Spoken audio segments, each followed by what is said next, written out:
কাল দুপুরের ফ্লাইটে আসছে ভারতের উপহারের করোনা ভ্যাকসিন। প্রয়োগের প্রথম দিন পাবেন কুর্মিটোলা হাসপাতালের ফ্রন্টলাইনার সহ 25 জন।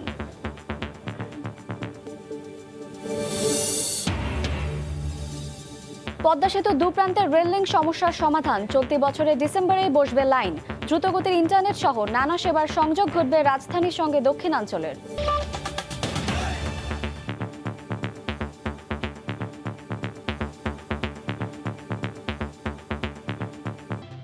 কলকাতার ধর্মতলায় দৃষ্টিনন্দন পার্কটি নিয়ে রিপোর্ট থাকছে সংবাদের শেষাংশে। পদ্মা সেতুর উভয় প্রান্তের রেল লিঙ্কের সমাধানে ভাঙ্গা থেকে মাওয়া পর্যন্ত 60 কিলোমিটার রেল লাইন কাজ সম্পন্ন হচ্ছে চলতি বছরেই, একথা জানিয়েছেন প্রকল্প পরিচালক। একে একে সব চ্যালেঞ্জের সফল সমাধানে বিশেষ গতি এসেছে কাজে। বিস্তারিত নাসির উদ্দিন উজ্জ্বলের রিপোর্টে। ছবি তুলেছেন আবু সাইদ। বাঙালির বীরত্বের স্মারক পদ্মা সেতু। সকল চ্যালেঞ্জ অতিক্রম করে দুর্দান্তভাবে এগিয়ে চলেছে পদ্মা সেতুর কাজ। সেতুর উভয় প্রান্তে রেল লিঙ্কের সুষ্ঠু সমাধানে ও পদ্মা সেতুর রেল লিঙ্ক প্রকল্প কর্তৃপক্ষ উভয় সম্মতি প্রকাশ করায় প্রকল্পে বিশেষ গতি পাচ্ছে। প্রথমেই ফরিদপুরের ভাঙা জংশন থেকে মাওয়া স্টেশন পর্যন্ত 60 কিলোমিটারের সব অবকাঠামো সম্পন্ন হচ্ছে আগামী জুনে, আর রেল লাইন বসবে ডিসেম্বরে। ভার্টিক্যাল ক্লিয়ারেন্স ঠিক রেখে এই ডিজাইনটা করা হয়েছে এবং সেই ডিজাইনটা আমাদের বাংলাদেশ ব্রিজ অথরিটিকে সাবমিট করছে বাংলাদেশ রেলওয়ে এবং সেই অনুযায়ী পরবর্তী কার্যক্রম চলবে। পাইলের যে স্প্যান লেন্থ ছিল 38 মিটার, এখানে আমাদের এখানে পাইলের স্প্যান লেন্থটা ওনাকে বাড়াতে হবে। হ্যাঁ, এই বাড়ানোর জন্য যেটা সংশোধন যেটা করতে হবে সেটা ওনারা করবেন। আমরা চেষ্টা করতেছি যে আমাদের যেহেতু স্ট্রাকচারের কাজগুলো আমরা জুনের মধ্যে কমপ্লিট করতে পারবো, আমরা ডিসেম্বরের মধ্যে আশা করতেছি যে রেলপথ বসানোর কাজটা আমরা শেষ করতে পারবো। ঢাকা থেকে যশোর পর্যন্ত 172 কিলোমিটারের বাকি অংশের রেল লাইন সম্পন্ন হবে 2024 সালের মধ্যে। যান চলাচল ছাড়াও বহুমুখী এই সেতু দিয়ে দ্রুতগতির ইন্টারনেট লাইন সহ নানা সেবার সংযোগ ঘটাবে রাজধানীর সাথে দক্ষিণাঞ্চলের। একদিকে সড়ক সংযোগে সংযুক্ত হবে, রেল সংযোগে সংযুক্ত হবে, অপরদিকে গ্যাসের লাইন এবং ইন্টারনেটের লাইনও কিন্তু অনেক সহজ এবং সুলভ মূল্যে দেওয়া সম্ভব হবে। নতুন নকশায় রেল লিঙ্কের মাওয়া প্রান্তে PN 14 ও PN 15 নম্বর পিয়ারে 38 মিটারে কংক্রিটের স্থলে 65.3 মিটার স্টিলের স্প্যান বসবে। নাসির উদ্দিন উজ্জ্বল, সময় সংবাদ, মুন্সিগঞ্জ। সুরক্ষা অ্যাপসে নিবন্ধন ছাড়া কোনোভাবেই ভ্যাকসিনেশনের আওতায় আসা যাবে না। চলতি মাসেই উপহার পাওয়া 20 লাখ দিয়ে শুরু হচ্ছে এই কার্যক্রম। প্রথমবার কুর্মিটোলায় 25 জনকে দিয়ে শুরু, পরের দিন দেয়া হবে আরও 500 জনকে। কিছুদিন নজরদারিতে রেখে ফেব্রুয়ারির শুরুতে হবে মূল কার্যক্রম। বৃহস্পতিবার এয়ার ইন্ডিয়ার বিশেষ বিমানে হজরত শাহজালাল আন্তর্জাতিক বিমানবন্দরে দেশে আসছে করোনা ভ্যাকসিনের প্রথম চালান। নয়াদিল্লির উপহার সিরামের তৈরি অক্সফোর্ডের টিকার 20 লাখ ডোজ আসছে দুপুর 1টায়। ঠিক একদিন আগে প্রধানমন্ত্রীর কার্যালয়ে স্বাস্থ্য মন্ত্রণালয়ের আয়োজনে সংবাদ সম্মেলন। স্বাস্থ্য সচিব জানান, চলতি মাসেই কুর্মিটোলা হাসপাতালে ফ্রন্টলাইনার সহ 25 জনকে দিয়েই শুরু হবে কার্যক্রম। পরের দিন 3টি হাসপাতাল থেকে দেওয়া হবে আরও 4 থেকে 500 জনকে। এদের কয়েকদিন নজরদারিতে রেখে শুরু হবে মূল কার্যক্রম। আগামী 25 জানুয়ারি 2021 তারিখে 50 লক্ষ ডোজ ভ্যাকসিন বাংলাদেশে পৌঁছবে। এটা হলো আমি যেটা বলেছি, আমাদের নিজেরটা, আমরা যেটা ক্রয় করে নিয়ে আসছি আমাদের নিজের টাকায়।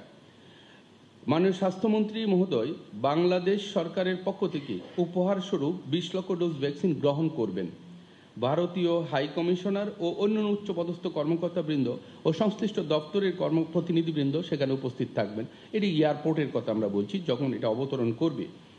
ভ্যাকসিনগুলো তেজগাঁও EPI স্টোরে মজুদ রাখা হবে। প্রথম মাসে 60 লাখ ডোজ, দ্বিতীয় মাসে 50 লাখ, তৃতীয় মাসে প্রথমবারে যারা নিয়েছেন সেই 60 লাখ পাবেন দ্বিতীয় ডোজ। সরকারি হাসপাতালের বাইরে দেয়া হবে না ভ্যাকসিন। অ্যাপ ছাড়া ভ্যাকসিনেশনের আওতায় আসা সম্ভব না। প্রথম 20 লক্ষ ও পরে 50 লক্ষ, মোট 70 লক্ষ ভ্যাকসিন পাওয়ার পর 60 লক্ষ ভ্যাকসিন প্রথম মাসে দেওয়া হবে। প্রথম মাসে 60 লক্ষ, দ্বিতীয় মাসে 50 লক্ষ, তৃতীয় মাসে আবার 60 লক্ষ ভ্যাকসিন দেওয়া হবে। প্রথম মাসে 60 লক্ষের দ্বিতীয় ডোজ রাখতে হবে। প্রথম মাসে 60 লক্ষের দ্বিতীয় ডোজ রাখতে হবে। প্রথম মাসে যারা ভ্যাকসিন নেবেন তারা তৃতীয় মাসে দ্বিতীয় ডোজ পাবেন, কারণ একটি গ্যাপ আছে, আপনারা জানেন যে 4 সপ্তাহে। তবে প্রতিরোধ ক্ষমতা বা অ্যান্টিবডি কতদিন থাকবে সেটা নিশ্চিত করা এখনই সম্ভব না। এটা নিশ্চিত নয় কতদিন এই অ্যান্টিবডি তৈরি হয়, কতদিন পরে এটার টাইটার মানে লেভেল যেটা আছে সেটা ফল করে, কতদিন পরে আবার আরেকটা বুস্টার ডোজ লাগে। এই ভ্যাকসিনটা এত দ্রুত তৈরি হয়েছে, এটার জন্য যে দীর্ঘ একটা ফলো আপ দরকার, সেই ফলো আপটা করা হয়নি। ভ্যাকসিন নেওয়া সবাই টেলিমেডিসিনের আওতায় থাকবে। প্রতিদিন ভ্যাকসিন বুলেটিন প্রচার করা হবে বলেও সংবাদ সম্মেলনে জানানো হয়। রাশেদ লিমন, সময় সংবাদ, ঢাকা। বিএনপি করোনার ভ্যাকসিন নিয়ে আগাম অপপ্রচার শুরু করেছে বলে মন্তব্য করেছেন আওয়ামী লীগ সাধারণ সম্পাদক ওবায়দুল কাদের। দলের শ্রম ও জনশক্তি বিষয়ক উপকমিটির এক সভায় তিনি এ মন্তব্য করেন। সকালে তার সরকারি বাসভবন থেকে অনলাইন ব্রিফিংয়ে তিনি একথা বলেন। দেশ ও মানুষের কল্যাণে যে কোনো কাজকেই প্রশ্নবিদ্ধ করাই বিএনপির কাজ বলেও মন্তব্য করেন ওবায়দুল কাদের।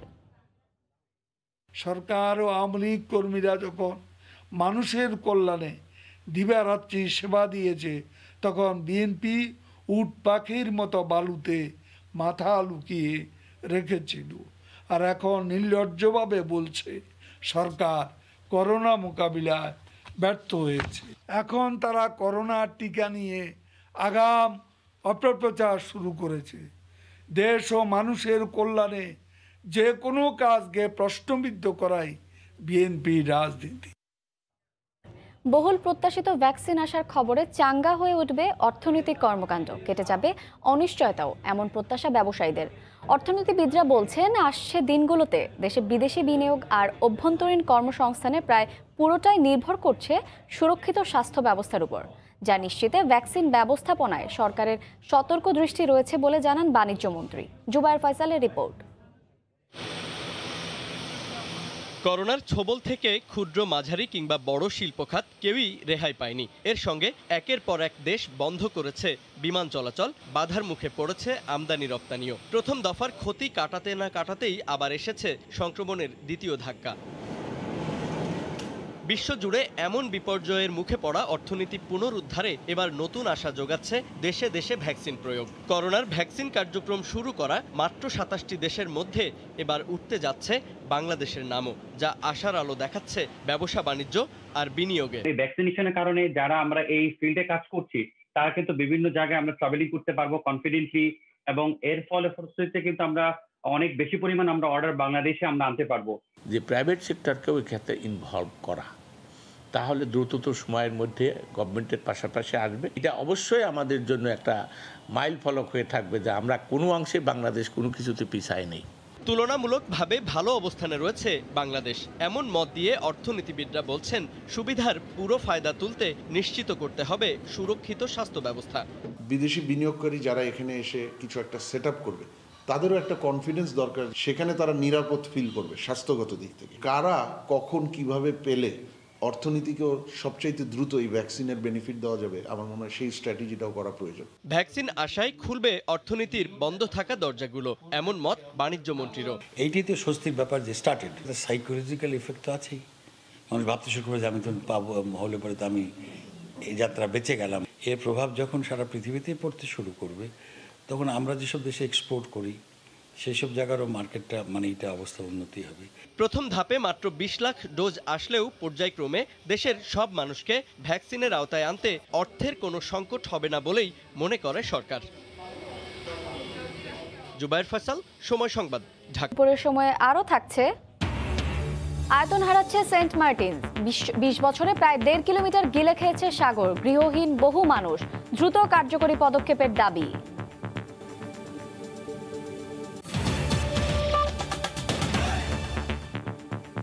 এবার সড়ক ও জনপথ বিভাগে বিভিন্ন নিরাপত্তা সামগ্রী ক্রয়ে বিপুল পরিমাণ অর্থ নয়-ছয়ের অভিযোগ উঠেছে। সময় সংবাদের অনুসন্ধানে দেখা গেছে এসব যন্ত্রাংশ বাজার মূল্যের চেয়ে 2 থেকে 20 গুণ দামে কেনা হয়েছে। অভিযোগের বিষয়ে জানতে গেলে অভিযুক্ত 2 প্রকৌশলীর একজন অফিস থেকে পালিয়ে যান, আরেকজন নানা প্রশ্ন ছুড়েন সংবাদের প্রতিবেদককে। শাকির আহমেদের রিপোর্ট। গত বছরের মে মাসে 4টি টেন্ডারের মাধ্যমে নিরাপত্তা সরঞ্জাম ও কম্পিউটার যন্ত্রাংশ সহ বেশ কিছু সামগ্রী কেনাকাটা করে সড়ক ও জনপথ বিভাগ। অভিযোগ রয়েছে এসব কেনাকাটায় বরাদ্দকৃত অর্থের নয়ছয় হয়েছে।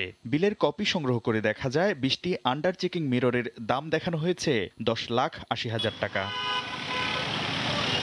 বাজার ঘুরে দেখা যায় এসব মূল্য বিলে দেখানো হয়েছে দামের চেয়ে আরও কয়েক গুণ বেশি। 3,000 টাকা মূল্যের 43টি স্ক্যানার কেনা হয়েছে 7,74,000 টাকায়। 6,000 টাকা মূল্যের নেটওয়ার্ক ভিডিও রেকর্ডারের দাম ধরা হয়েছে 82,000 টাকা। 7,000 টাকার হার্ড ডিস্ক কেনা হয়েছে 83,000 টাকায়। আর 23,000 টাকা মূল্যের 27 ইঞ্চি এলইডি মনিটরের দাম দেখানো হয়েছে 72,000 টাকা। 27 ইঞ্চি মনিটর সর্বনিম্ন দাম হচ্ছে 24,000 থেকে 30-35,000 টাকা। 900 টাকার সেফটি বেল্ট কেনা হয়েছে 28,000 টাকায়। আর 250 টাকার সেফটি হেলমেট কেনা হয়েছে 4,000 টাকায়। এছাড়া 150 টাকা দামের ট্রাফিক বাটনের দাম ধরা হয়েছে 7,000 টাকা। সেফটি হেলমেট এটা হলো হেভি কোয়ালিটি, এটা রেট হলো 350, আর মিডিয়াম কোয়ালিটি এটা রেট হলো 250 টাকা। অনিয়মের বিষয়ে সড়ক ও জনপথ বিভাগের প্রধান প্রকৌশলীর সাথে যোগাযোগ করা হলে তিনি দরপত্র আহ্বানকারী ও কেনাকাটার দায়িত্বপ্রাপ্ত সংগ্রহ ও সংরক্ষণ বিভাগের সাথে কথা বলার পরামর্শ দেন।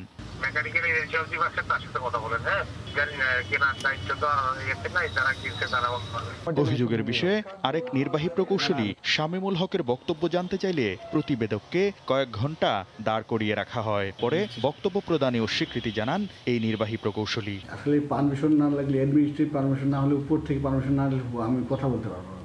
জানা গেছে এই দুই প্রকৌশলীর সহযোগিতায় বিভাগের অধিকাংশ ঠিকাদারি কাজে পায় Janani trade international, Asha enterprise, Milan and brothers ও ইকন ইঞ্জিনিয়ারিং নামের 4টি প্রতিষ্ঠান। অন্য একটি কেনাকাটায় প্রকৌশলী শামীমুল হক এই 4টি ঠিকাদারি প্রতিষ্ঠানকে কাজ পাইয়ে দিয়ে অর্থ আত্মসাৎ করেছেন বলে দুর্নীতি দমন কমিশনে অভিযোগ দায়ের করা হয়েছে। শাকির আহমেদ, সময় সংবাদ, ঢাকা। রাজধানীর কামরাঙ্গীচর এলাকায় বুড়িগঙ্গার পাড় দখল করে গড়ে তোলা সারি সারি অবৈধ বহুতল ভবন উচ্ছেদে অভিযান চালাচ্ছে বিআইডব্লিউটিএ। এই মুহূর্তে সেখানে আছেন রিপোর্টার মাহমুদ রাকিব। বিস্তারিত জানতে সরাসরি যাচ্ছি তার কাছে। রাকিব। হ্যাঁ, উচ্ছেদ অভিযানটি এখনো পর্যন্ত চলছে, যেটি কিনা আজ সকাল 10টার পর শুরু হয়েছিল। এবং আমি যেখানটা দাঁড়িয়ে আছি পুরো জায়গাটি কিন্তু একটু দেখে মনে হবে ধ্বংসস্তূপের মধ্যে হয়তো আমি দাঁড়িয়েছি। এবং আমি যেখানটায় রয়েছি এখানে কিন্তু একটি 3তলা ভবনও ছিল, যেটি কিনা পুরোপুরি গুড়িয়ে দিয়েছে বিআইডব্লিউটিএর এই আমার পেছনের এক্সকাভেটরটি। এবং এই মুহূর্তে আপনি নিশ্চয়ই দেখতে পাচ্ছেন আরেকটি 3তলা ভবন, হ্যাঁ সেটিও 3তলা ভবন, সেটি উচ্ছেদ করছে। মূলত এটি হলো ঢাকার ঠিক পাশে যে কামরাঙ্গীরচর, এক পাশে বুড়িগঙ্গা নদী আর এক পাশে আদি বুড়িগঙ্গা খাল, এর মাঝামাঝি যে কামরাঙ্গীরচর সেই জায়গাটি। তো বুড়িগঙ্গার মূলত উত্তর পাশে এই ঠোঁটার চর বলা হয় এই জায়গাটিকে। এখানে বেশ কিছু অসংখ্য বহুতল ভবন ছিল, যেগুলো কিনা নদীর তীরে গড়া হয়েছিল বলে দাবি বিআইডব্লিউটিএর। তবে এখানকার মানুষজন বলছেন যেখানে কিন্তু সীমানা পিলার রয়েছে, সেটি বিআইডব্লিউটি বলছে যে 2012 সালে মূলত গণপূর্ত বিভাগের অধীনে যে একটি টাস্ক ফোর্স করে এই সীমানা পিলারগুলো বসানো হয়েছিল, সেগুলো ছিল মূলত ভুল নকশা ছিল এই সীমানাগুলোর। তো সে কারণেই তারা এখন নতুন করে আবারও সরকারের মোট 8টি সংস্থাকে সাথে নিয়ে নতুন করে যৌথ জরিপ করে কিন্তু এখানে আবারও তারা স্থায়ী সীমানা পিলার বসাবে। সে কারণেই মূলত এই স্থাপনাগুলো তারা এখন উচ্ছেদ করছেন। তো এবং তারা বলছেন যে তারা যখন 2012 সালের পর কিন্তু বিভিন্ন পেপার পত্রিকায় বিজ্ঞপ্তি দিয়ে বলেছিলেন যে কেউ যদি এই সীমানা পিলারের 150 মিটারের মধ্যে কোনো স্থাপনা করতে চায় তাহলে সেটি কিন্তু বিআইডব্লিউটির কাছ থেকে অনুমোদন নিতে হবে। সেটি কিন্তু এখানকার কোনো ভবন মালিকই নেয়নি বলে বিআইডব্লিউটি জানিয়েছে।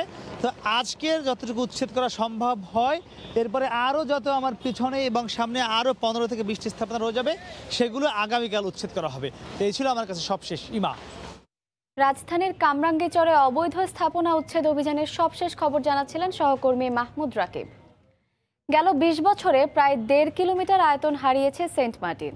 নদী ভাঙনের মতো জানান দিয়ে নয়, ধীরে ধীরে সাগর গিলে খেয়েছে বহু বসতভিটা। দ্বীপ রক্ষায় কিছু পদক্ষেপ নেওয়া হলেও তা খুব একটা কাজে দিচ্ছে না, তাই বিজ্ঞানসম্মত ব্যবস্থা নেওয়ার দাবি তাদের। রাশেদ লিমনের রিপোর্টে বিস্তারিত। 70 পেরিয়েছেন আব্দুর রহমান। 3 পুরুষের জন্ম এখানেই বাস। কর্মহীন এই বয়সে সাগর জলে তাই স্মৃতি হাতড়ানো। উত্তাল খুঁজে ফেরা, ফেলে আসা জীবনের গল্প। বৃদ্ধ আব্দুর রহমান বলছিলেন, শৈশব কেটেছে যে ভূমিতে, সেখানে আজ সাগরের অতল জল। গেল 6 দশকে সেন্ট মার্টিনের এই পাশটাতেই প্রায় 1 কিলোমিটার গিলে ফেলেছে সাগর। পাথরের ডিপ উঠে বাড়া গেলে এতটুকু আসছিল, আস্তে আস্তে ভাঙতে ভাঙতে এখন বাড়িঘরের পাশে আগিয়ে গই। এটা ছিল যে আগে আল চাষ, ক্ষেত ছিল, ক্ষেত করতো, ধান করতো এখানে। সাগর অনেকটাই কৌশলী, নদী ভাঙনের মতো চোখে লাগে না তার তাণ্ডব। তাই আরও জানতে কথা হয় এলাকার এক জনপ্রতিনিধির সঙ্গে। বয়সী আব্দুর রহমানের সঙ্গে মিলে যায় 2-এ 4। প্রথম পুরাতন বাড়ি ছিল ওই জায়গায়, ওখান থেকে ভেঙে প্রায় 1/2 কিলোমিটার চলে এসে গেছে আমাদের এইখানে পর্যন্ত।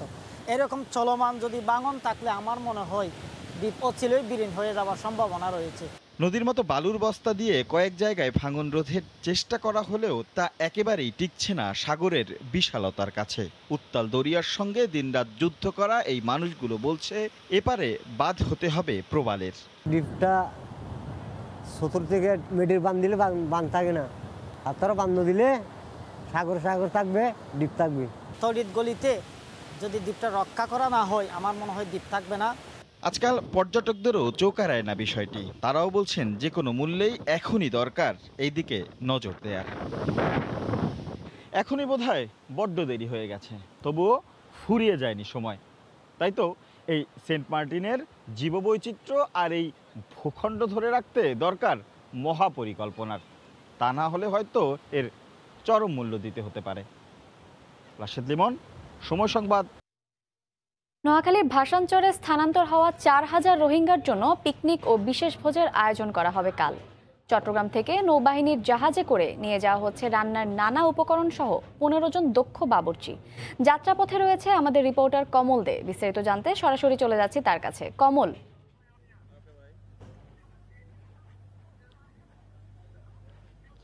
ধন্যবাদ। রোহিঙ্গার ভাসানচরে অবস্থানরত প্রায় 4000 রোহিঙ্গার জন্য আগামীকালের বিশেষ পিকনিক এবং ভুরিভোজের আয়োজন করা হয়েছে। আর তাদের জন্য চট্টগ্রাম থেকে নিয়ে যাওয়া হচ্ছে বিপুল পরিমাণ খাদ্যদ্রব্য, রান্নার উপকরণ এবং সাথে রয়েছে 15 জন বাবুর্চি। দুপুরে নৌবাহিনীর জাহাজ করে রওনা দিয়েছে আমরা ভাসানচরে। সে ভাসানচরে বাবুর্চিরা আজকে রাত থেকে রান্না শুরু হবে।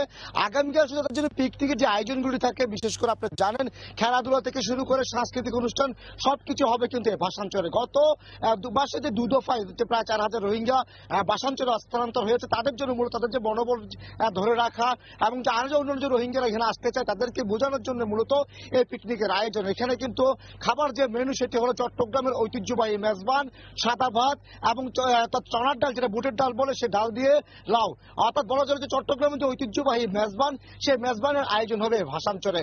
এবং 4000 রোহিঙ্গার জন্য আজকে রাত থেকে শুরু হবে রান্নার প্রক্রিয়া এবং আগামীকাল দুপুর থেকে তারা খাবে। তবে খাওয়ার আগে নানা ধরনের কিন্তু খেলার আয়োজন করা হয়েছে সেই ভাসানচর। আপনারা জানেন এর মধ্যে কিন্তু ভাসানচরের রোহিঙ্গাদের জন্য একটি ফুটবল মাঠ, 2টি ভলিবল মাঠের ব্যবস্থা করা হয়েছিল। আজকে আমরা যতটুকু জানতে পেরেছি, শিশুদের জন্য বিভিন্ন ধরনের তারা যে বার্ষিক যেরকম ক্রীড়ার প্রতিযোগিতা হয় সেরকম ক্রীড়ার প্রতিযোগিতা অনুষ্ঠিত হবে এবং ক্রীড়া প্রতিযোগিতার পর শুধু শিশুরা না, রোহিঙ্গা তরুণ যুবকরা সেই ক্রীড়া প্রতিযোগিতায় অংশগ্রহণ করবেন এবং নারীদের জন্য কিন্তু সে খেলার ব্যবস্থা রাখা হয়েছে এবং তাদের জন্য বিভিন্ন ধরনের পুরস্কারও নিয়ে যাওয়া হচ্ছে চট্টগ্রাম থেকে। এবং এই খেলার পরে শুরু হবে যে মেজবান বা পিকনিকের আয়োজন। এরপর বিকেলের আগে থেকে শুরু হবে সাংস্কৃতিক অনুষ্ঠান। ইতিমধ্যে কিন্তু আপনারা জানেন ভাসানচরে রোহিঙ্গাদের জন্য একটি মিউজিক্যাল ক্লাবও গঠন করা হয়েছে। সেই মিউজিক্যাল ক্লাবে কিন্তু রোহিঙ্গারা বাদ্যযন্ত্র তারা প্র্যাকটিস করছেন এবং আগামীকাল তাদের যে আয়োজন, সেই আয়োজন তারাই গান করবেন, তারাই বাদ্যযন্ত্র বাজাবেন। তো জানান যে 2 দফার যে প্রায় 4000 রোহিঙ্গা যে উকিয়া থেকে আসা হয়েছিল সে ভাসানচরে, এখনো তারা ভাসানচরে আছেন, অনেকটা তারা ভালো অবস্থানে আছেন। সে ভালো অবস্থান থেকে তারা তাদের যে অংশ সেটা তারা উপস্থাপন করতে চান এবং তারা সরকারকে জানিয়েছেন, বাংলাদেশ তারা যেসব সরকারি প্রশাসন সেখানে কর্মরত রয়েছে তাদেরকে জানিয়েছে তারা সেখানে ভালো রয়েছে সেটা তারা জানাতে চান এবং তারা তাদের পক্ষ থেকে পিকনিকের আয়োজনটি করা হয়েছে, যেখানে শুধু বাংলাদেশ সরকার তাদের সহযোগিতা করে যাচ্ছে। তো এখন পর্যন্ত আমার কাছে ছিল ভাসানচর যে আগামীকাল রোহিঙ্গাদের জন্য পিকনিক বিশেষ আয়োজন রয়েছে তার সর্বশেষ।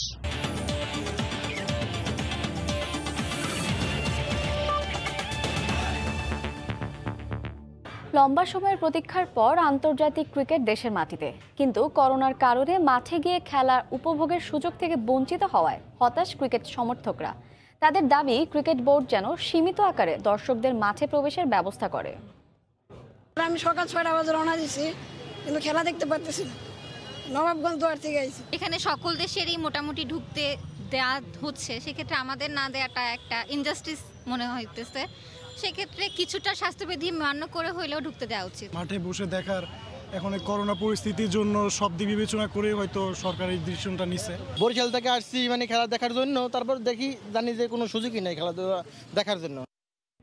আপনার গাড়ির টায়ারে যখন আর গাড়ি চালানো যাচ্ছে না তখন কি করেন আপনি? টায়ার পাল্টে দেন, তাই তো? নতুন টায়ারে গাড়ি চালানো শুরু করেন। তবে এই পুরনো টায়ার মানেই জঞ্জাল, আবর্জনা নয়। বাতিল টায়ার দিয়ে ব্যাগ, জুতো সহ নানা কিছু তৈরি হয়েছে অতীতে। এবার সেই টায়ার দিয়েই সাজিয়ে তোলা হয়েছে আস্ত একটি পার্ক।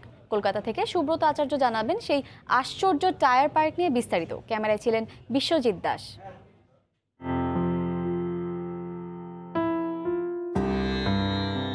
কলকাতার প্রাণকেন্দ্র ধর্মতলার গা ঘেঁষে এই জায়গাটি ছিল নোংরা আবর্জনার স্তূপ। 1 বছর আগেও এই সময়ে অনেকেই এই আবর্জনার পাশ দিয়ে হেঁটে যাওয়ার সময় নাকমুখ চেপে ধরতেন।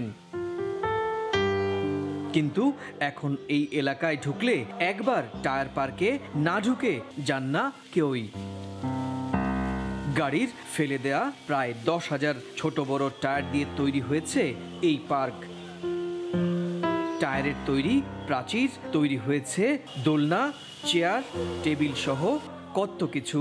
প্রতিটি টায়ারে রয়েছে শিল্পীর আঁকা তুলির টানো। তাই একবার ঢুকলে মন্ত্রমুগ্ধ হয়ে দেখতেই হবে সুদৃশ্য এসব কারুকাজ। ছোটের মধ্যে থেকে কিন্তু ঘোরার জন্য সবথেকে সুন্দর জায়গা। এগুলো তো সব ফেলে দেওয়া জিনিস, এটাকে নিয়ে একটা জিনিস বানানো হয়েছে, ভালো। পশ্চিমবঙ্গ সরকারের পরিবহন দপ্তরের উদ্যোগে এই পার্ক তৈরি করা হয়। গত বছর নভেম্বর মাসে এই পার্কটি সাধারণের জন্য খুলে দেওয়া হয়। বাংলাদেশ থেকে যারা বেড়াতে আসেন এবং থাকেন ধর্মতলার পাশে নিউ মার্কেটের ফি স্কুল স্ট্রিট, সাদা স্ট্রিট সহ হোটেল পাড়ায়, সেখান থেকে হাঁটা পথে দূরত্ব ধর্মতলার এই টার্ন ডিপোর টায়ার পার্ক। কোভিড বাস্তবতায় স্বাস্থ্যবিধি মেনেই পার্কে এই প্রবেশাধিকার নিশ্চিত করছেন সংশ্লিষ্টরা। সুব্রত আচার্য, সময় সংবাদ, পশ্চিমবঙ্গ, ভারত। এই পর্যায়ে শীর্ষ সংবাদ জানিয়ে দিচ্ছি আরেকবার। কাল দুপুরে ফ্লাইটে আসছে ভারতের উপহারের করোনা ভ্যাকসিন। প্রয়োগের প্রথম দিন পাবেন কুর্মিটোলা হাসপাতালের ফ্রন্টলাইনাররা সহ 15-25 জন। এই ছিল দুপুরের সময়। সঙ্গে থাকুন সময়ের।